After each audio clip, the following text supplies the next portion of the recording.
ล้าคิดก็ต้องกล้าทำอย่ากลัวถ้าทำความดีเป็นศึกษาปัญหาให้ทันท่วงทีเมืองไทยจะพัฒนากว่านี้รายการดีๆคดีโลกคดีธรรมขอรำพันบรรยายความคิดเครื่องหมายแห่งสีทั้งสามงามถนัดขาวคือบริสุทธิ์สีสวัสดิ์หมายพระไตรรัตน์และธรรมะคุ้มจิตไทยแดงคือโลหิตเราใสซึ่งยอมสละได้เพื่อรักษาชาติศาสนาน้ำเงินคือสีโสภาอันจอมประชาพระโปรดเป็นของส่วนองค์จับริ้วเข้าเป็นไตรรงค์ยิ่งเป็นสีธงที่รักแห่งเราชาวไทยทหารอวตารนำไปยงยุทธวิชัยวิชิตก็ชูเกียรติสยามประเทศไทยที่เจริญมั่นคงมาได้จนถึงทุกวันนี้มิได้เกิดขึ้นจากความหวาดกลัวยังคลาดเขลาแต่บรรพบุรุษไทยของเราทุกยุคทุกสมัยล้วนแต่มีความกล้าหาญและชาญฉลาดปกป้องเอกราชสร้างชาติให้เกิดความมั่นคงโดยมีธงแห่งพระไตรรัตน์เป็นเครื่องนำชัยจึงเป็นที่มาที่ไปของรายการคดีโลกคดีธรรมกล้าคิดก็ต้องกล้าทำอย่ากลัวถ้าทำความดีเป็นศึกษาปัญหาให้ทันท่วงทีเมืองไทยจะพัฒนากว่านี้รายการดีๆคดีโลกคดีธรรมรายการดีๆคดีโลกคดีธรรม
พบกันวันนี้วันแรม11 ค่ำเดือน3วันนี้ตรงกับวันอาทิตย์ที่27กุมภาพันธ์พระพุทธศักราช2565รายการคดีโลกคดีธรรมมาพบกับท่านผู้ฟังเป็นปกติวันจันทร์ถึงวันศุกร์และวันเสาร์อาทิตย์ทางสถานีวิทยุแห่งนี้ท่านผู้ฟังสามารถดาวน์โหลดแอปพลิเคชันเพื่อติดตามรับฟังรายการคดีโลกคดีธรรมได้ทุกวันแอปพลิเคชันชื่อว่าวิทยุพุทธศาสนาทั่วไทย วิทยุพุทธศาสนาทั่วไทยได้รวบรวมสถานีวิทยุพระพุทธศาสนาแห่งชาติไว้ในแอปพลิเคชันนี้มากถึง38สถานีตอนนี้ได้อัปเกรดเข้ามาเรื่อยๆคาดว่าถ้าสถานีวิทยุที่ออกอากาศอยู่ในปัจจุบันได้ส่ง URL เข้ามาอัปเกรดเข้าในแอปพลิเคชันนี้น่าจะมีจำนวนสถานีวิทยุพระพุทธศาสนาในแอปพลิเคชันนี้ไม่น้อยกว่า100สถานีทีนี้ท่านผู้ฟังที่ดาวน์โหลดแอปพลิเคชันนี้ไว้แล้วเนี่ยถ้าท่านปรารถนาต้องการจะรับฟังสถานีวิทยุใดท่านก็เลือกรับฟังได้โดยอิสระแอปพลิเคชันนี้ถ้าจะกล่าวไปแล้วน่าจะเป็นแอปพลิเคชันสังฆทานทำไมจึงบอกว่าเป็นแอปพลิเคชันสังฆทานเพราะเป็นการให้ทานไม่มีข้อกำหนดไม่มีข้อกำหนดอย่างไรคือยินดีที่จะเป็นสะพานเชื่อมให้กับท่านผู้ฟังญาติโยมสาธุชนโดยทั่วไปทั้งโลกให้เข้ามาสดับรับฟังสาระธรรมะจากสถานีวิทยุพระพุทธศาสนาต่างๆที่พระสงฆ์ในเมืองไทยของเราได้จัดได้ทำไว้ได้โดยสะดวกสบายง่ายกว่าไม่ว่าที่ใดๆทั้งสิ้นแล้วเปิดเป็นสาธารณะจริงๆด้วยเหตุนี้อาตมาภาพจึงให้ชื่อแอปพลิเคชันนี้ว่าแอปพลิเคชันสังฆทานไม่ใช่แอปวัดสังฆทานนะโยมวัดสังฆทานนั้นยังเป็นส่วนบุคคลอยู่ยังไม่เปิดกว้างให้ใครทั้งนั้นยังเป็นแอปแคบๆแต่วิทยุพุทธศาสนาทั่วไทยเนี่ยคือสังฆทานแอปเป็นแอปที่เป็นสังฆทานจริงๆไม่ใช่สังฆทานแต่ชื่อใครก็ตามที่ดาวน์โหลดแอปพลิเคชันนี้แล้วบอกให้ผู้อื่นดาวน์โหลดต่อกันไปคนนั้นได้ทำบุญสังฆทานใหญ่กว่าสังฆทานทั้งหลายทั้งปวงในโลกทำไมจึงบอกว่าใหญ่กว่าให้ญาติโยมนำเอาจตุปัจจัยไทยธรรมข้าวสารอาหารแห้งเครื่องนุ่งห่มยารักษาโรคไปถวายพระพุทธเจ้าพร้อมด้วยเหล่าสาวกอัครสาวกเป็นจำนวนเรือนร้อยเรือนหมื่นเรือนแสนก็ไม่เท่ากับการที่เราให้ธรรมะเป็นทานด้วยการบอกต่อให้ผู้อื่นดาวน์โหลดแอปพลิเคชันวิทยุพุทธศาสนาทั่วไทยนี้แน่นอนเชื่อสิพระพุทธเจ้าตรัสยืนยันไว้สัพพทานังธรรมทานังชินาติการให้ธรรมะเป็นทานชนะการให้ทั้งปวงเพราะฉะนั้นสังฆทานข้าวสารอาหารแห้งชิดซ้ายไปเลยสู้การทำสังฆทานชนิดให้ธรรมะเป็นทานไม่ได้แม้แต่กระพีกเดียวนี่คือบุญใหญ่ที่ทางรายการย้ำมาโดยตลอดว่าให้พวกเราดาวน์โหลดไว้แล้วบอกให้ญาติธรรมมิตรสหายเพื่อนของเราเนี่ยดาวน์โหลดกัน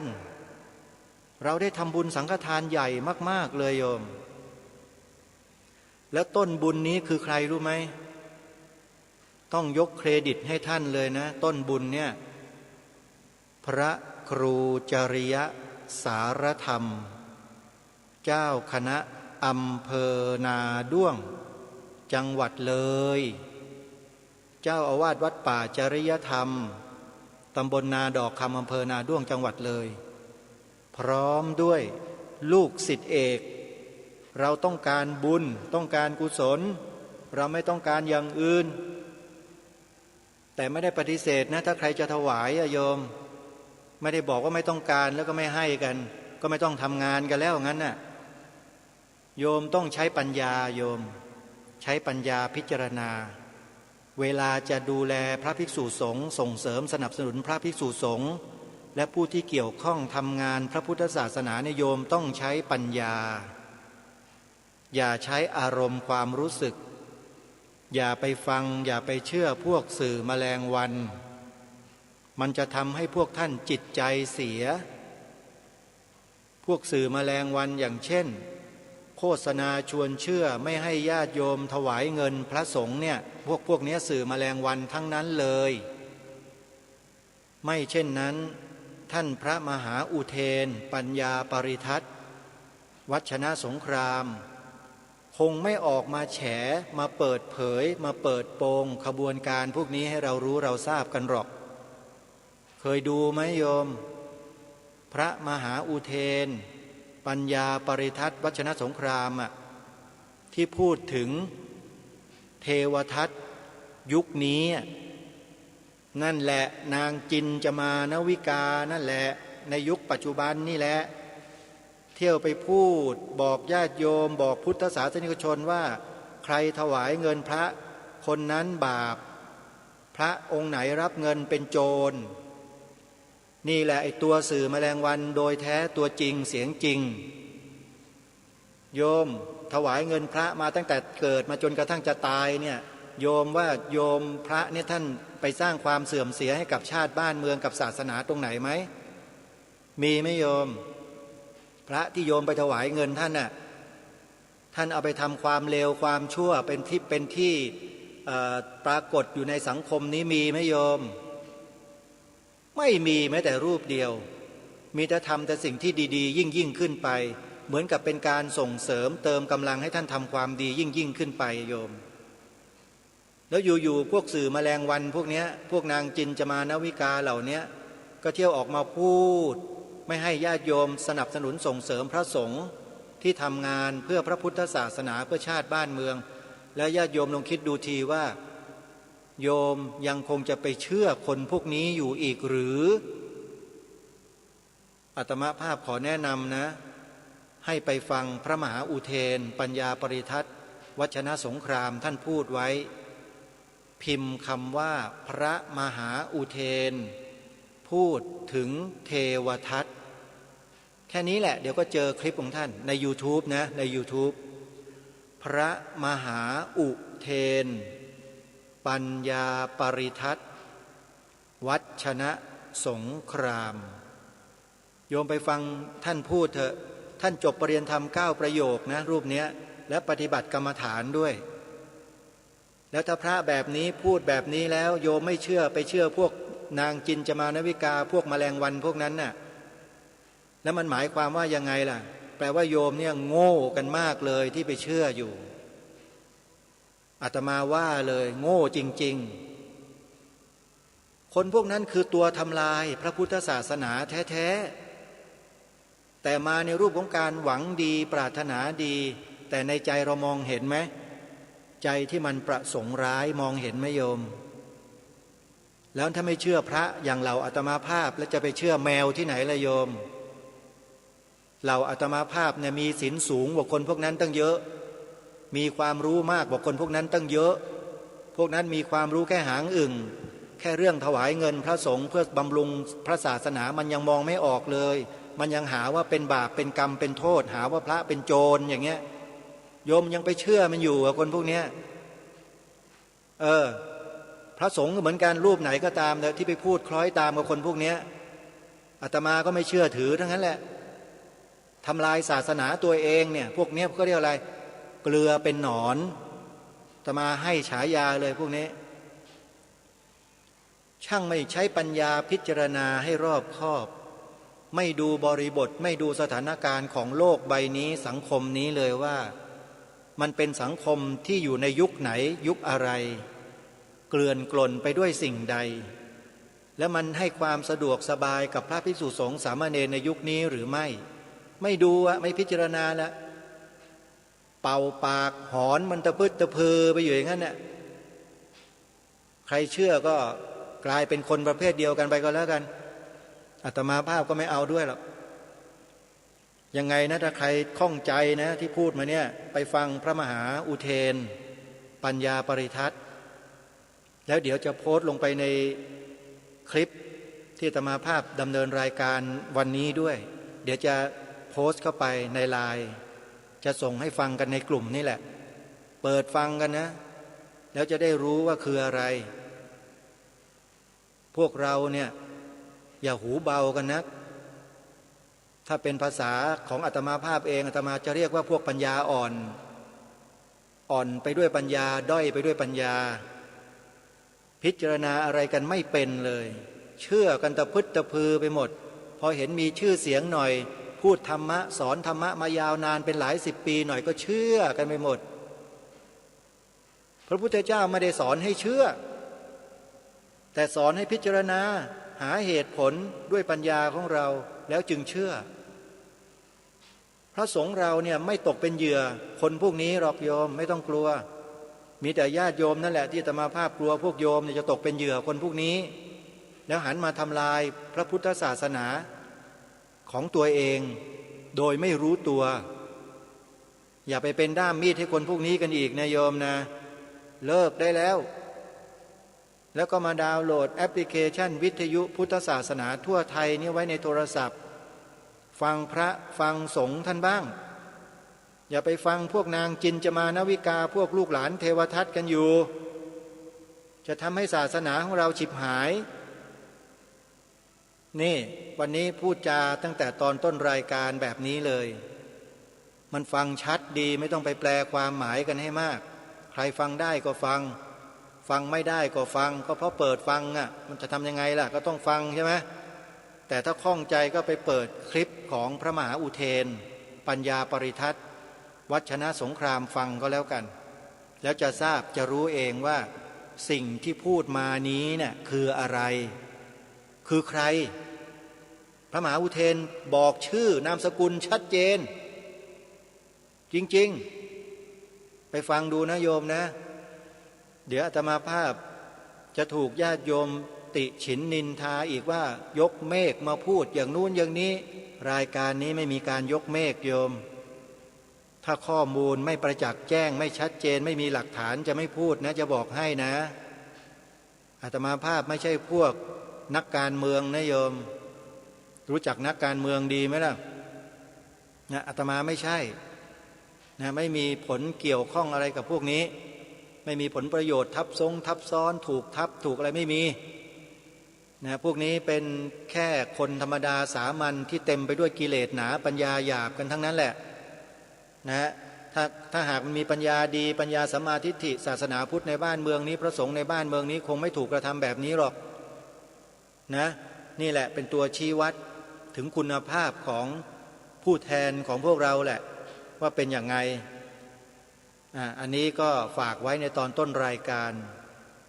แล้วก็เริ่มซอฟลงมาได้แล้วโยมอย่าร้อนไปกับอาตมาด้วยนะโยมนะอาตมาภาพนี่ร้อนแบบมืออาชีพเขาเรียกร้อนแบบมืออาชีพร้อนแล้วก็เย็นทันทีได้เลยเพราะมันเป็นความร้อนโดยอัตโนมัติมันเกิดมาด้วยความร้อนแรงของจิตสำนึกมันร้อนมันแรงเวลาพูดจาแล้วมันก็เลยดูร้อนหน่อยก็เลยทำให้ญาติโยมก็เร่าร้อนไปด้วยเอาละหยุดเร่าร้อนได้แล้วโยมกลับมาเสริมเติมปัญญาสัมมาทิฏฐิให้กับตัวเราเองกันดีกว่าในช่วงนี้อาตมาภาพนำธรรมบรรยายของพระอาจารย์สมภพโชติปัญโยมาเปิดให้ฟังกันในช่วงนี้ก็อยากจะให้พวกเราเนี่ยได้เติมความรู้ความเข้าใจในพระพุทธศาสนากันให้มากยิ่งขึ้นหลายท่านเนี่ยเปิดฟังพระอาจารย์สมภพกันไม่เป็นเลยหาไม่เจอไม่รู้จะเปิดยังไงอาตมาเห็นใจมากก็เลยนำธรรมบรรยายของท่านมาเปิดให้ฟังในรายการเสียบ้างแต่ไม่ได้เปิดให้ตลอดหรอกนะโยมนะเปิดให้ฟังชั่วครู่ชั่วคราวเท่านั้นเองเพื่อให้พวกเราได้รับธรรมะกันไปบ้างอาตมาภาพจะไม่พูดเองหรอกโยมพูดไม่ได้เหมือนครูบาอาจารย์ท่านอาตมาภาพเวลาพูดธรรมะก็พูดไปถึงระดับนู้นปรมัตถสัจจะนู่นแหละญาติโยมไม่มีพื้นก็ฟังกันไม่รู้เรื่อง ก็บอกแล้วว่าอย่าให้พูดธรรมะอาตมาเนี่ยพูดแล้วโยมฟังกันไม่รู้ฟังกันไม่เข้าใจหรอกนะโสตปัจจยังคะธรรมอย่างของพระอาจารย์อาจารย์สมภพท่านพูดไว้เนี่ยฟังแล้วเข้าใจง่ายรู้เรื่องแต่ถ้าฟังอาตมาภาพบอกว่าอิทัปปัจจยตาปัจจยาการอะไรต่างๆโยมก็มึนกันหมดเนี่ยฟังไม่รู้เรื่องเพราะอาตมาภาพศึกษาเรียนรู้ปรมัตถสัจจะมาตั้งแต่เริ่มบวชมาตั้งแต่ต้นแล้วจิตก็คล้องแวะอยู่กับปรมัตถธรรมเนี่ยมาโดยตลอดพยายามพิจารณาหาสภาวะที่เป็นปรมัตถ์อยู่ในจิตอยู่ในกายของตัวเองอย่างต่อเนื่องใครไม่รู้หรอกว่าอาตมาภาพเนี่ยพิจารณาอยู่ดูอยู่ตลอดแล้วก็ไม่ได้ยึดติดอะไรถ้ายึดติดคงทำงานแบบนี้ไม่ได้แน่คนที่ยังมีความยึดติดในตัวในตนอยู่เนี่ยมากๆหนาๆทึบๆเนี่ยนะคงทำงานแบบนี้ไม่ได้เพราะทำไปแล้วมันมีแต่จะโดนด่าโดนว่าโดนตำหนิโดนนู่นโดนนี่ตลอดซึ่งอาตมาภาพเองฟังหลวงพ่อพุทธทาสมาตั้งแต่เล็กๆตั้งแต่อาตมาเด็กๆฟังแล้วฟังอีกฟังท่านแล้วฟังท่านอีกมีความศรัทธามีความชอบเป็นส่วนตัวกับหลวงพ่อพุทธทาสเพราะท่านพูดความจริงแล้วเมื่อเรานำมาพิจารณาแล้วก็เห็นจริงๆด้วยเป็นอย่างนั้นจริงๆด้วยในระดับปัญญาของการฟังนะแล้วเราก็นำไปขบคิดพิจารณาในระดับของจินตามยปัญญาเราก็เข้าใจปัญญาในสองระดับนี้เราสามารถสร้างให้เกิดมีขึ้นได้ในโลกิยะปัญญามันเป็นโลกียะปัญญานะโยมตัวสุตตมยปัญญากับจินตามยปัญญาเนี่ยแต่ตัวโลกุตระปัญญามันยังไม่เกิดมันเกิดก็ต่อเมื่อเราได้บำเพ็ญสมาธิภาวนาจิตแก่กล้าปัญญาแข็งกล้ามัคคสมังคีเกิดแล้วนั่นแหละเราถึงจะเห็นปรมัตถสัจจะที่แท้จริงได้ตัวภาวนามยปัญญาในระดับปรมัตถ์ก็จะเกิดขึ้นแต่พวกเราเนี่ยยังไม่เกิดสักคนหนึ่งเนี่ยแม้แต่อาตมาก็ยังไม่เกิดแค่จินตามยปัญญานี่มันก็หรูแล้วนะคนเราเนี่ยโยมมันก็ยังคงสถานะสภาวะของจิตใจของเราเองไว้ได้ให้อยู่ในร่องในรอยไม่รั่วไม่ไหลไม่ลื่นไม่ตกลมไม่ตกหลุมไม่เป็นแอบอ้างเอาธรรมะพุทธเจ้ามาบังหน้าแล้วข้างหลังก็ถือขวานคอยสับหัวพระสงฆ์เราอยู่เนี่ยพวกเนี้ยทราบบ้างหรือเปล่าไม่รู้พวกเราเนี่ยคงไม่ค่อยทราบกันหรอกเนาะดูแต่ข่าวดูแต่สื่อแมลงวันแล้วก็วิพากษ์วิจารณ์พระกันอยู่อย่างเดียวพวกเราเนี่ยนะจริงไม่จริงนะโอ้ยเอาอีกแล้วโอ้ยอย่างโน้นโอ้ยอย่างนี้บางทีก็ด่าท่านโดยที่ตัวเองไม่รู้เรื่องรู้ราวอะไรไปเชื่อไอ้พวกสื่อแมลงวันพวกนี้อยู่เป็นไงล่ะเข้าใจหรือยังทีเนี้ยนะฝากไว้ให้คิดเอาละท่านสาธุชนเพื่อไม่ให้เป็นการเสียเวลาพูดไปพูดมามันจะยาวนะเรื่องพวกนี้อาตมาภาพเดี๋ยวอาตมาภาพจะโพสต์คลิปของพระมหาอุเทนปัญญาปริทัศน์ไปกับเนื้อหาของรายการที่ส่งไปตามไลน์ต่างๆนี่แหละโยมก็ไปค้นหาแล้วไปติดตามรับฟังก็แล้วกันช่วงนี้มีธรรมบรรยายของพระอาจารย์สมภพโชติปัญโยเรื่องที่พวกเราเคลือบแคลงสงสัยกันเป็นจำนวนมากเราสงสัยอยู่ข้อหนึ่งว่าทำไมหนอพูดกับตัวเองนะอย่าพูดออกอากาศนะโยมอาตมายกเว้นอาตมามีสติอยู่บางคนหลายๆคนแม้แต่อาตมาเองเนี่ยก็ถามตัวเองว่าทำไมเนาะกูนี่ทำดีก็ไม่ได้ดีเคยสงสัยไหมกูทำดีมาตลอดทำไมกูไม่ได้ดีแล้วมันก็เกิดความน้อยเนื้อต่ำใจเสียอกเสียใจเกิดความท้อแท้เหนื่อยหน่ายจนกระทั่งไม่อยากทำความดีไปเลยเคยไหมวันนี้แหละจะมาไขปัญหาในข้อนี้โดยพระอาจารย์สมภพโชติปัญโยท่านบรรยายไว้เรื่องทำไมทำดีไม่ได้ดีเพื่อไม่ให้เป็นการเสียเวลาเดี๋ยวเราไปติดตามรับฟังธรรมบรรยายของพระอาจารย์สมภพพร้อมๆกันได้ณบัดนี้วันนี้ได้รับฝากเอาไว้แล้วก็ตั้งใจ ว่าจะมาร่วมในกิจกรรมนี้เมื่อมาถึงแล้วก็รู้สึกเป็นสิริมงคลที่คุณยายเครือได้กระทำบุญชนิดนี้เป็นการกระทำแบบสัตตบุรุษเป็นบุญของสัตตบุรุษเป็นบุญของคนฉลาดจะเรียกว่าทำบุญอะไรอย่างนี้จะเรียกว่าทำบุญอะไรถ้าในทางพระพุทธศาสนาท่านเรียกว่าทำบุญเพื่อเตรียมตัวให้พร้อมเตรียมตัวให้พร้อมทำบุญใช้หนี้อินัสสวาปะโมกเขยะ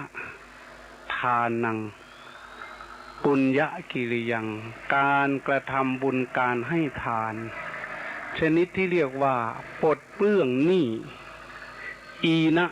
นะแปลว่าหนี้อัสสะแปลว่าเป็นอีนัสสะเป็นหนี้อยู่เราทุกคนเกิดมาในมีหนี้นะอย่าลืมไม่ใช่หนี้เกษตรสหกรณ์อย่างเดียวนะ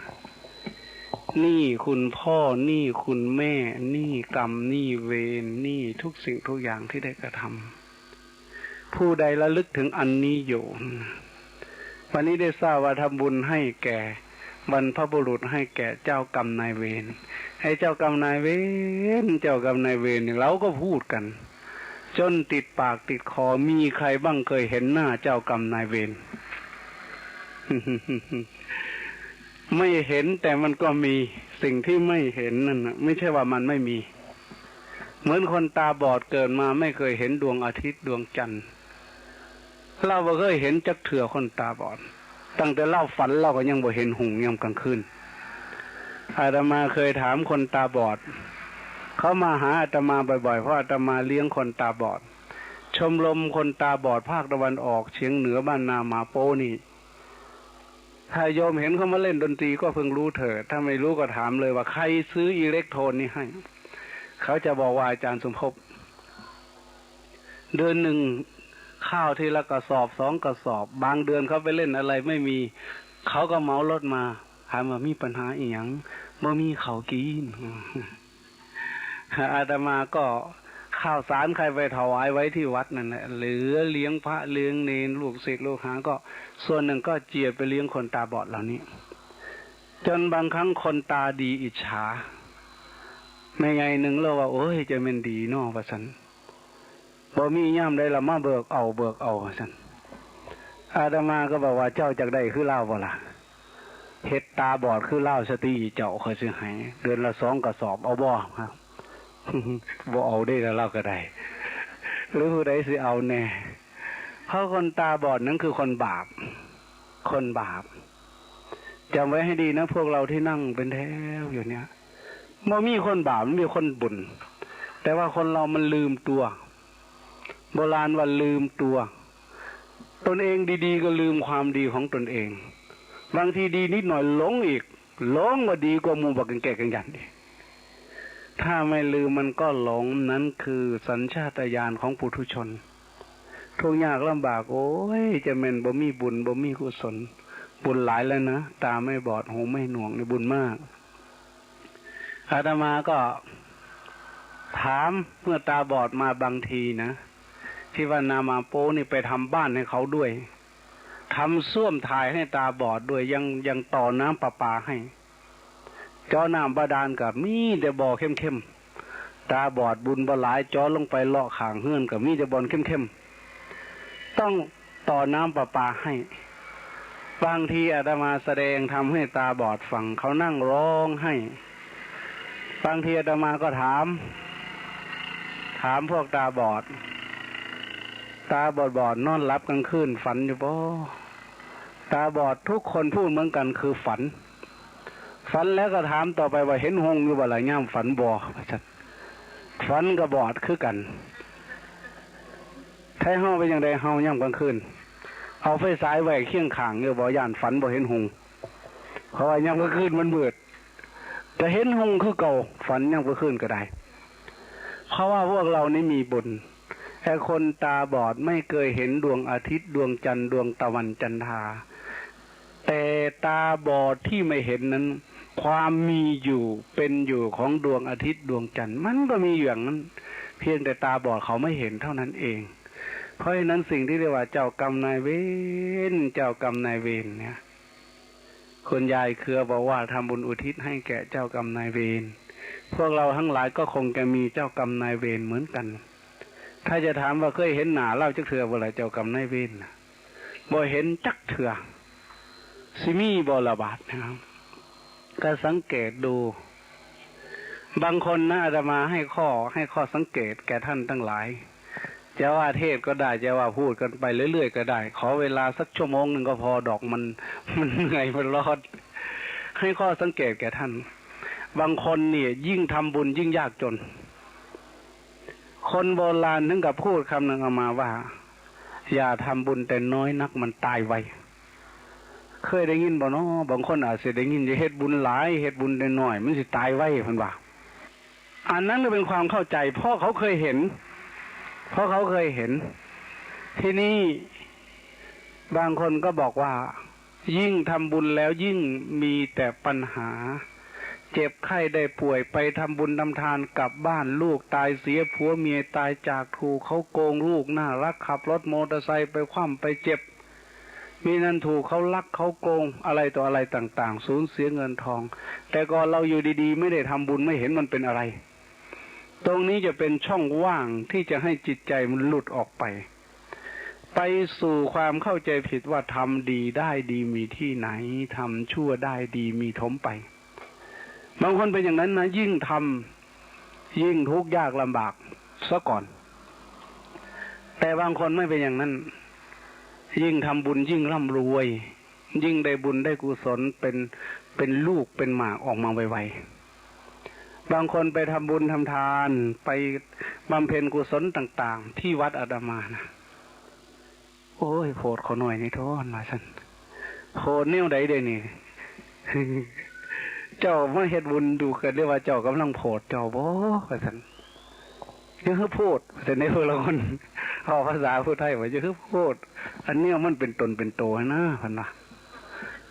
เจ้าว่าเป็นตนเป็นโตว่าโตเจ้าได้นี่ว่าสันเนาะมันเจ้าเป็นล่มเป็นแรงอยู่สันบอกเป็นยู่มันคนละโตสันโตมันละได้เงินได้ทองนะโพดได้ทอดนะเพราะงั้นให้บ้านนี้ดอกให้บ้านอื่นคุณเด้อว่ามันฟังหรือว่าสินั่งอยู่น้ำมูนี่สั่งกับจักดอกอาตมาก็เลยบอกว่าทำไปเถินทำบุญเจ้าว่าหันใหญ่บุญเจ้าว่าหันเป็นหมากเครื่องบลื้อมันละใหญ่ผันยังว่าเท่เขาไปอีกได้บาทนี่โอ้ยนอปลูกจับมื้อนี่ก็จะกินหมากมื้อนี่โหลดเนี่ยใดนอบาทนี่แล้วเพิ่นว่าพักอีตูต้นเตี้ยหากยังบ่ถึงดินนะเพิ่นว่าก็ว่าท่านฟังแหน่นสังมาจีจูมดอกหากว่าท่านยังผื่นสังมาปีนปงใบเดโนไอ้คนโบราณพูดอย่างนี้อย่าไปไม้แต่อย่างอื่นแต่เฮากับไม้แต่เด็กเล็กเด็กหน่อยใหญ่มากพ่อไปเลียดมีผัวมีเมียความจริงหมายความว่าอย่างนี้ก็พอจะมองเห็นเป็นรูปธรรมแต่ส่วนนามธรรมนั้นเราไม่ค่อยจะมองก็ว่าท่านฟังแหน่นสังมาจีจูมดอกหากว่าท่านยังผื่นสังมาปีนปงไปว่าได้ทำบุญจับสาธุทอนผู้ขาถือเลขในทอนรางวัลที่หนึ่งเราได้หากว่าท่านยังผื่นสังมาปีนปงไปว่าสิเอาแล้วตั้งแต่ปลูกต้นไม้ก็ยังบ่ได้กินหมากมือหนึ่งมือเดียวอาตมาก็บอกว่ารอให้มันสุกให้มันงอมบุญเจ้าว่าท่านเป็นหมาก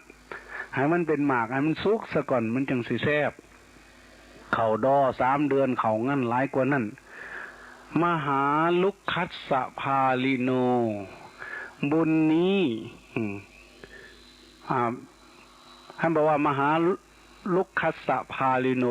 ต้นไม้ใหญ่มีลูกมีผลอามังฉินทติโยภรังผู้ใดไปตัดเอาลูกดิบๆมันมากินละสัญจัสสะนชานาติพิชัญจัสสะวินัสติ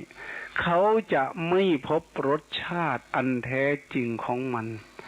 นอกจากนั้นพืชนั้นก็จะพินาศเพราะกินลูกดิบๆอ่อนๆมันเอาเม็ดของลูกดิบๆมาปลูกมันไม่เกิดมันจะหมดหน่อสูญแนวมหาลุกขูปมังปุญญังบุญนี้ก็เหมือนต้นไม้ใหญ่ที่มีผลไม่ใช่ว่าจะเป็นลูกเป็นหมากได้ง่ายๆ อาตมาก็อธิบายไปก็ยังเสียวหึงไปเลยเนาะบอกว่าอีกแล้วดิจังสิเป็นหมากต้องอดต้องทนนี่สังเกตคนนะบางคนยิ่งทำบุญก็ยิ่งเดือดร้อนซะก่อนแต่บางคนยิ่งทำก็ยิ่งรวยช่วยลองวอลลุ่มใหม่ดูซิว่ามันจะห่างกันไหมมันไม่มีเสียงนะถ้าจะเป็นโมเรียมบุญแรงเอาพอทีนี้บางคนนั้นยิ่งทำบุญก็ยิ่งประสบเคราะห์กรรมเลวร้ายลงทุกทีพระพุทธเจ้าท่านจึงมีลักษณะอันหนึ่งตั้งเป็นอาบัติให้แก่พระภิกษุจะไปรับสิ่งของที่เขาถวายอย่างศรัทธาหลับหูหลับตารับไม่เลือกเขาจะจัดพระพุทธเจ้าปรับอาบัติปฏิเทสนิยะข้อหนึ่งเพราะเมื่อมีศรัทธามากขึ้นการให้ทานก็ไม่ได้คิดเหตุผลอะไรมากถ้าขาดปัญญาทานจนตนเองยากจนพระพุทธเจ้าท่านเป็นห่วงจุดนี้ท่านต้องการให้พระนี้ไปสั่งสมอบรมปัญญาให้ญาติโยมให้มีปัญญาเพื่อจะเป็นตัวกรอบครอบงำศรัทธาเอาไว้มิฉะนั้นศรัทธาเนี่ยเพิ่มขึ้นโภคะเขาจะลดลงบางทีเอาเข้าปากแล้วลูกจะกินแล้วยังแย่งออกมาครึ่งหนึ่งคันเป็นพระมาขอมาแผ่เมื่อถ้าท่านเปิดวิทยุท่านคงจะได้ยินอาจารย์มหานิธิเทศว่าอาจารย์สมภพมีรถเบนซ์ขี่เมื่อเดือนที่แล้วมีโยมฟังเทศอาตมาตั้งแต่สระบุรีตามมาถึงวัดไปอุบลตามไปฟังไปไหนตามไปสุดท้ายก็เอารถเบนซ์คันหนึ่งมาถวายเพราะว่าพอใจอยากจะได้บุญเห็นท่านไปไหนมาไหนลำบากอาตมาก็บอกว่าบ่ลำบากยังจะลำบากอะไรจะไปที่ไหนโยมเขามนเขาก็เอารถมารับโยมคิดให้ดีๆอย่าเพิ่งเอามาถวายพระอย่างอาตมานี้เลยเดี๋ยวโยมจะเดือดร้อนเดี๋ยวนี้กำลังมีศรัทธากลัวศรัทธามากขึ้นโภคะมันจะลดลงมันจะยากจะจนให้คิดดูให้ดีๆอย่าเพิ่งถวายเลยแกก็กุลีกูจอทูลู่ทูกังจะถวายให้ได้อาตมาไปแสดงธรรมวัดเคลื่อนที่แกก็ไปเฝ้าจะไปไหนแกก็รถคันนั้นเนี่ยครับพาไปอาตมาก็บอกว่าอยู่ที่บ้านจะไม่เดือดร้อนหรือถ้าเอามาถวายอาตมาผมมี3 คันแกว่าอย่างนี้แล้วก็มีสวนส้มเป็น100 ไร่อาตมาก็ถามต่อไปว่าลูกก็มีกี่คนลูก3 คนมีหน้าที่การงานเมียมีกี่คนตอนถามเมียมีกี่คนนี่ชักไม่อยากตอบมองหน้ามองหลังเดี๋ยวบาปนะมี2นั่นเห็นว่าบาปนี่วันเจ้าที่ทุกตายว่าทำไมเอาหลายคนนะก็เมียอยากจะมีลูกสร้างโลกอีกที่นึงว่าเขาไปนั่นเองอาตมาก็คิดว่าเดี๋ยวจะมีปัญหานะมีลูก3 คนนี้ก็ยังพอไหวแต่เมีย2เข้ามาอีกดีไม่ดีอาจจะ3 4ขึ้นมาตอนนี้คิดใหม่อย่าเพิ่งถวายเลยหลายทีเป็นเดือน2 เดือนอาตมาก็บอกว่าเอาไปถามลูกถามเมียก่อนเดี๋ยวจะมีปัญหา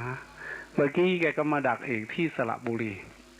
คือเรื่องของเรื่องนั้นถ้ารับไม่เลือกตอบไปเรื่อยๆโยมผู้ที่ไม่มีบุญได้สั่งสมไว้ก่อนเรียกว่าบุญยังไม่เป็นหมากมีศรัทธาเพิ่มโภคะลดคนโบราณจึงบอกว่าอย่าเฮ็ดบุญแต่น้อยหลายมันสิตายไว้บางคนเป็นอย่างนั้นจริงๆยกตัวอย่างอาตมาเนี่ยท่านจะเห็นมีแต่บาดแต่แผลในหน้าในตาในท้องในไส้นี่ตัดม้ามออกเพราะอะไรเป็นสิ่งที่ให้คิดมากว่าแต่ก่อนเรากินแต่เหล้าเข้าแต่ครับแต่บาเงินเดือนหลายๆไม่มีเหลืออาตมานี่มีเงินเดือนมากๆตั้งแต่เป็นโยมก่อนจะบวชนี่ก็3-4 หมื่นเข้าไปแล้วแต่ก่อนกินแต่เหล้าแต่ยาไปเข้าศาสนาคริสต์เรียนคัมภีร์ไบเบิลเยดิซีโจฮันมัทธายมาโลโคโลเรียนวันดีคืนดีกลับมาบ้านไปเห็นพระฝรั่งอยู่วัดหนองป่าพงพาไปเลื่อมใสว่าเขาเป็นฝรั่งถือศาสนาคริสต์แล้วเขามาบวช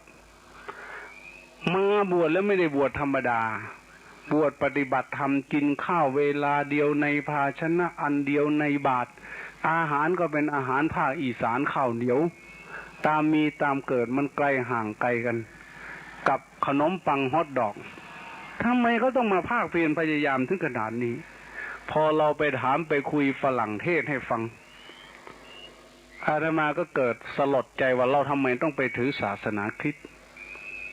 ของเรานี่ดีอยู่แล้วจนฝรั่งมาศึกษาถึงขนาดเนี้ยเราไม่ต้องจ้างฝรั่งสักบาทเลย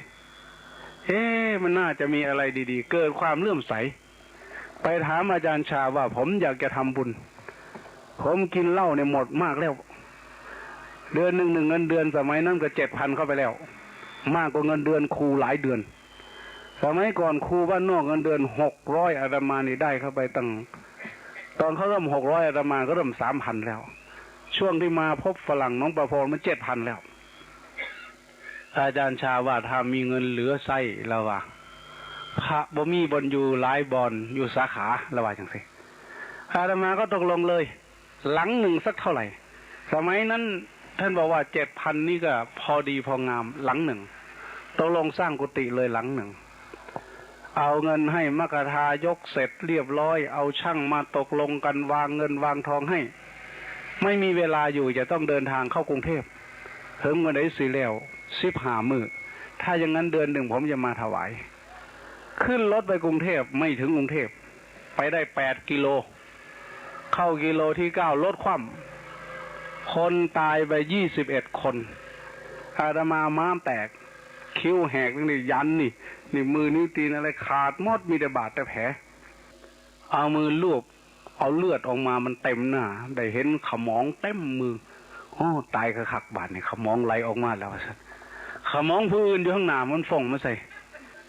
ทีนี้มันน่าคิดอันหนึ่งว่าอาตมาไปซื้อเบอร์ที่นั่ง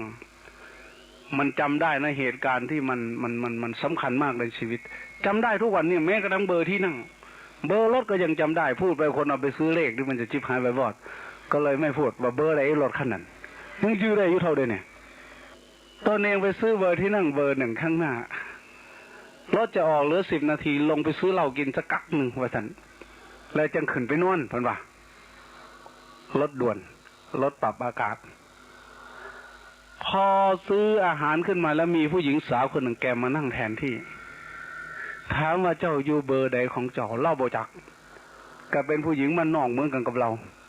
แต่คงจะบ้านนอกกว่าเราเข้าไปอีกจักบ่จักละว่ะก็เลยว่าคันสันเล่าบ่หูจักด้วยนี่เจ้านั่งซะบ่สงวนหรอกผมนั่งมันอื่นรถมันกว้างอยู่ก็มานั่งข้างหลังแกอีก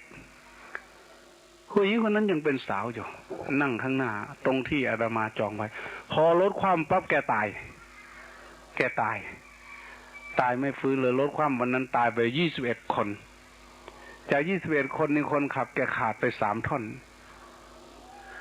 ตรงนี้แหละที่ทำให้คิดว่าโอ้ยแต่กี่กินแต่เหล้าเมาแต่ยาบ่เห็นเป็นหยังจักเถื่อเขาบาบัดเจ้าของมาทำบุญเธอเดียวคือเป็นจังซี่เนาะออกจากโรงพยาบาลนอนอยู่41 วันอันนี้เราจะต้องคิดถึงเรื่องเจ้ากรรมนายเวรขึ้นมาบ้างละแต่ก่อนไม่เคยคิดก็เลยมาคิดต่อไปว่ามีอีหลีบ่หนอบาปบุญนี่แต่กี้คือว่าเป็นหยังว่าเธอเฮ็ดดีๆนี่เป็นหยังจึงเป็นจังซี่หรือว่าเขาคิดตัวพ่อเหรอความเลื่อมใสลังเลเนี่ยความเลื่อมใสหมดไปเหลือแต่ความสงสัยเศร้าถือมันเบิดสู่ศาสนาซะดอกเกิดในใจออกจากโรงพยาบาลก็มาคิดแต่เรื่องบาปเรื่องบุญเห็นพระมาก็ไปหาถามเป็นจังได๋บาปบุญเนี่ยศาสตร์ก่อนมีอีหลีบ่ศาสนามีอีหลีบ่ผมทำบุญเป็นหยังผมยังเป็นจังซี่แต่ก่อนกินแต่เหล้าแต่ยาบ่เคยคิดจักเทื่อเรื่องวัดว่าอารามบ่เห็นเป็นหยังจักเทื่อผมทำบุญมื้อนี้เป็นหยังจังเป็นจังซั่นพระท่านก็บอกว่าบาปเจ้าแต่ศาสตร์ก่อนเอาหยังแล้วมาเป็นเครื่องยืนยันบาปแต่ศาสตร์ก่อนถามไปถามมาพระก็อั้นตู้เข้าไปอีกบัดนี้หาคำตอบที่ชัดเจนให้แก่ตนเองไม่ได้บ่เชื่ออีกแล้วพระนี่ก็ได้เห็นองค์ใดพ่ายบาทแบกปกทนมาเข้าไปถามหมด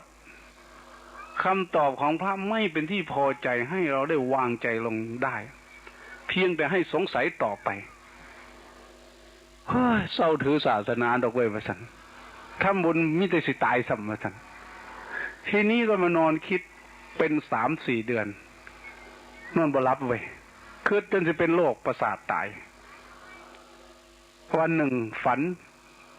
ใกล้สิแจ้งฝันเห็นพระเขาเนี่ยไปเอาหนังสือพระไตรปิฎกมาอ่านความสงสัยที่สงสัยอยู่จักเข้าใจเหมือนกับคุณเคยอ่านคัมภีร์ไบเบิลตอนนั้นคัมภีร์ไบเบิลอยู่ในสมองหัวมด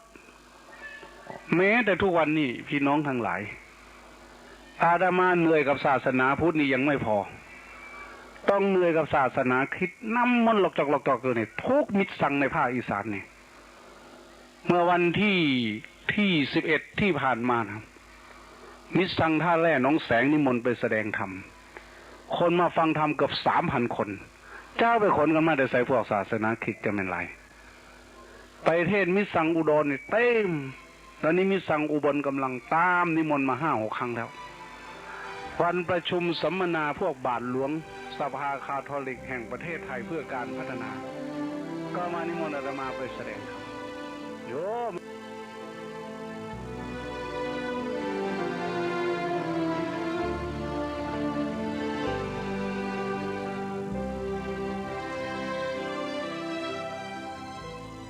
ท่านสาธุชนผู้ฟังทุกท่าน